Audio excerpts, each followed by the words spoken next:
Halo semuanya, selamat siang dan salam sejahtera untuk kita semua. Perkenalkan, nama saya Intan Berlian Berubangun dengan NPM 1915039 dari kelas reguler 1 klaster 2 5G. Pada video kali ini saya buat untuk memenuhi UTS dari mata kuliah metode penelitian akuntansi dengan dosen pengampu Ibu Tri Wulandari SEMAK. Adapun materi yang dibahas dalam video kali ini terdiri dari 3 bab, yaitu bab pertama, teori dan penelitian, bab kedua, etika dalam penelitian, dan bab ketiga, berbagai pendekatan dalam penelitian ilmiah. Baiklah teman-teman, langsung saja kita bahas ke bab pertama. Baiklah, yang pertama kita akan membahas bab 1 mengenai teori dan penelitian. A. Pengertian teori. Teori adalah sekumpulan ide, pengetahuan tentang sesuatu hal, dan konsep-konsep yang terorganisasi dan saling terkait satu dengan yang lainnya yang membentuk pengetahuan bagaimana sebuah fenomena terjadi. Teori memberikan berbagai alternatif skenario tentang apa yang sudah, sedang, dan atau akan terjadi. Sebagai contoh, teori tentang gravitasi bumi.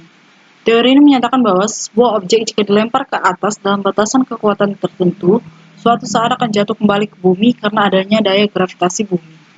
Teori memiliki seperangkat ciri-ciri tertentu. Ciri-ciri tersebut adalah: pertama, berisikan seperangkat asumsi sebagai titik awal sebuah skenario. Yang kedua, menceritakan seperti apa sebuah fenomena, bagaimana, dan mengapa fenomena tersebut berubah atau berkembang. Yang ketiga, terdiri dari konsep-konsep yang saling terkait sebagai sebuah sistem ide. Yang keempat, ada hubungan sebab akibat di antara konsep-konsep tersebut dengan penjelasan spesifik pada konteks apa yang terjadi, hubungan seperti apa. Yang kelima, mencerminkan konsistensi logika berpikir. Yang keenam, memungkinkan untuk diuji dan dimodifikasi melalui observasi. Dan yang ketujuh, meliputi kemungkinan kondisi ketidakpastian sebagai sebuah keterbatasan dari skenario tersebut. B. Bagaimana teori berkembang. Teori akan terus berkembang dan disempurnakan sesuai dengan pengenalan yang makin baik terhadap dunia nyata melalui berbagai penelitian yang dilakukan. Penyempurnaan itu akan membuat suatu teori semakin relevan dengan berbagai perkembangan yang terjadi, sehingga kemampuannya dalam memahami, menjelaskan, memprediksi, dan mengendalikan fenomena tertentu dapat semakin meningkat. Sehingga pada gilirannya diharapkan dapat memuaskan rasa keingintahuan dari umat manusia terhadap berbagai fenomena yang ada di alam sekitarnya. C. Pengertian penelitian. Penelitian adalah usaha manusia yang dilakukan untuk mencari jawaban atas suatu keingintahuan. Sebagaimana berteori, penelitian juga merupakan aktivitas sehari-hari yang dilakukan oleh setiap orang, baik disadari maupun tidak. Karena setiap waktu kita selalu menemukan hal-hal baru dan senantiasa mencari penjelasan atau jawabannya tentang penyebab, faktor-faktor yang mempengaruhi, serta akibat-akibat yang ditimbulkannya. Dalam penelitian dikenal metode penelitian. Metode penelitian adalah strategi umum dalam melakukan penelitian, termasuk tahapan-tahapan yang dilakukan dalam melakukan penelitian. Penelitian ilmiah dan non-ilmiah. Suatu penelitian dikatakan ilmiah apabila memenuhi beberapa kriteria, yaitu pertama, purposive. Suatu penelitian dikatakan ilmiah apabila ia memiliki tujuan yang jelas dan spesifik tentang apa yang hendak dicapai dari penelitian tersebut. Yang kedua, sistematik. Suatu penelitian dikatakan ilmiah apabila langkah-langkah yang diambil dalam melaksanakan penelitian tersebut terstruktur dengan baik. Yang ketiga, logik. Berarti setiap langkah yang diambil dalam melaksanakan penelitian tersebut dapat dijelaskan sehingga dapat diterima secara nalar apa alasan dalam memilih tindakan-tindakan tersebut. Yang keempat, rigor. Kriteria ini menunjuk pada pentingnya suatu penelitian yang memiliki kerangka teoritis dan desain studi yang mengutamakan kehati-hatian, kesungguhan, komitmen yang tinggi dalam menjalankan setiap langkah yang diperlukan, sehingga hasil studi yang diperoleh benar-benar dapat dipertanggungjawabkan kualitasnya. Yang kelima, replicable. Suatu penelitian dikatakan ilmiah apabila jika penelitian tersebut diulang dengan langkah-langkah yang sama, maka temuan yang diperoleh juga akan serupa. Manfaat penelitian, penelitian dasar, dan penelitian terapan. Dari dimensi manfaat, penelitian dapat dibedakan menjadi basic research atau penelitian dasar dan applied research atau penelitian terapan. Penelitian dasar adalah penelitian yang dilakukan untuk mengembangkan suatu sains secara umum dengan mengevaluasi dan atau mengembangkan konsep atau teori yang ada dalam bidang sains tersebut. Penelitian terapan adalah penelitian yang dilakukan untuk memecahkan masalah sehari-hari. Perbedaan penelitian dasar dan penelitian terapan. Pada penelitian dasar, titik berat penelitian lebih untuk memuaskan keingintahuan akademik dari penelitian itu sendiri. Sedangkan pada penelitian terapan, Penelitian adalah bagian dari sebuah pekerjaan yang seringkali didanai dan ditentukan tujuannya oleh pemberi kerja. Yang kedua, kualitas penelitian. Pada penelitian dasar, kualitas penelitian dinilai dengan menggunakan standar akademik oleh masyarakat akademik. Sedangkan pada penelitian terapan, kualitas penelitian dinilai oleh pemberi dana berdasarkan sejauh mana hasil penelitian tersebut memenuhi kepentingannya. Yang ketiga, pada penelitian dasar, manfaat utama adalah untuk memberikan kontribusi teoritis. Sedangkan pada penelitian terapan, manfaat utama adalah menghasilkan rekomendasi yang dapat bermanfaat secara praktis dalam menyelesaikan sebuah masalah. Yang keempat, ukuran keberhasilan pada penelitian dasar adalah pada saat laporan penelitian dipublikasikan pada jurnal akademik serta berdampak pada masyarakat akademik. Sedangkan pada penelitian terapan, ukuran keberhasilan adalah pada saat rekomendasi tersebut digunakan oleh pemberi dana untuk memecahkan masalah yang ada. Dimensi waktu. Berdasarkan dimensi waktu, penelitian dapat dibagi menjadi dua kelompok utama, yaitu cross-sectional study dan longitudinal study. Cross-sectional study adalah penelitian yang dilakukan dengan memotret sebuah fenomena pada sebuah titik waktu tertentu. Studi ini mempelajari sebuah fenomena sebagai sebuah produk akhir dari sebuah proses. Longitudinal study adalah penelitian yang memotret sebuah fenomena pada berbagai titik waktu sehingga dapat dipelajari proses perubahan atau perkembangan yang terjadi pada fenomena tersebut, misal sebelum dan sesudah kejadian tertentu. Bab 2, etika dalam penelitian. A. Konflik kepentingan dalam penelitian terdiri dari beberapa hal, yaitu pertama, kepentingan pengembangan sains. Kepentingan pengembangan sains tidak jarang diartikan sebagai sebuah pembenaran bahwa sains dapat dikembangkan kemana saja demi sains itu sendiri. Hal ini mengundang perdebatan luas tentang apakah sains bersifat netral atau bebas nilai, atau sains pada dasarnya memiliki nilai inheren yang dapat membawa peradaban manusia ke arah yang lebih baik atau buruk. 2. Kepentingan pribadi peneliti. Kepentingan pribadi peneliti terkait dengan jenjang karir dan kompensasi finansial yang diterima. Seringkali peneliti menghadapi tekanan karena berbagai tuntutan dari pemberi kerja maupun masyarakat sekitar untuk mempublikasikan karyanya, mengembangkan sains, meraih pengakuan dari keluarga, teman, dan komunitas yang lebih luas, mempertahankan posisi dalam pekerjaan, dan seterusnya. Benteng etika seseorang peneliti yang paling utama adalah dirinya sendiri atau hati nurani.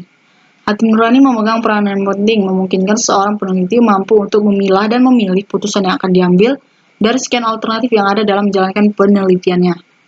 Yang ketiga, hak-hak dari partisipan yang diteliti. Pelaku atau partisipan dari objek yang diteliti juga mempunyai hak-hak asasi yang harus dihargai atau dilindungi. Mereka adalah orang-orang yang secara sadar atau tidak sadar terlibat sebagai objek penelitian untuk memberikan data yang dibutuhkan oleh peneliti terkait aktivitas yang mereka alami. Data tersebut dapat berupa pengalaman pribadi, pandangan dan pemikiran, atau apa saja yang mereka ketahui atau miliki dalam kehidupan mereka. Yang keempat, kepentingan masyarakat. Masyarakat berkepentingan dengan manfaat potensial dari sebuah penelitian bagi kehidupan yang lebih baik, diseminasi hasil penelitian bagi kepentingan publik, dan pertanggungjawaban dana. B. Etika dan hukum formal. Etika dalam penelitian tidaklah berdiri sendiri. Hal ini berhubungan juga dengan lingkungan ekonomi, hukum, politik, dan sosial budaya di sebuah negara. Berikut merupakan contoh-contoh tindakan tidak etis yang sering terjadi dalam penelitian. Yang pertama, mengutip pernyataan orang lain tanpa pengakuan yang layak. Yang kedua, mengajukan pertanyaan interview yang mengarahkan atau menjebak agar data yang diperoleh sesuai kehendak peneliti. Yang ketiga, menghapus data yang tidak sesuai kehendak peneliti secara semena-mena. Yang keempat, memanfaatkan hubungan dengan responden untuk keuntungan pribadi peneliti di luar pengetahuan responden yang bersangkutan. Dan yang kelima, menciptakan data sendiri. Seorang peneliti tidak dapat berlindung di balik payung hukum semata karena aktivitas penelitian seharusnya didasarkan pada legitimasi peneliti, proses penelitian, dan hasil penelitian. Adapun beberapa hal yang perlu diperhatikan oleh seorang peneliti ialah pertama, plagiarisme. Plagiarisme adalah tindakan mengutip ide orang lain tanpa mengakui atau menyebutkan sumbernya. Yang kedua, kejujuran dalam penelitian. Yang ketiga, perlindungan terhadap identitas pribadi dari perilaku objek penelitian. Yang keempat, akses ke objek penelitian. Yang kelima, independensi peneliti.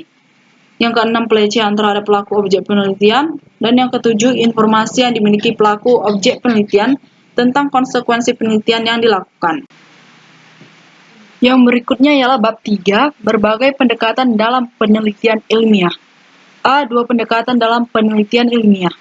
Secara umum dapat dikatakan ada dua pendekatan dalam penelitian ilmiah, yaitu Pertama, pendekatan positivism. Positivism adalah pendekatan yang menekankan pada kombinasi antara logika deduktif dan penggunaan alat-alat kuantitatif dalam menginterpretasikan suatu fenomena secara objektif.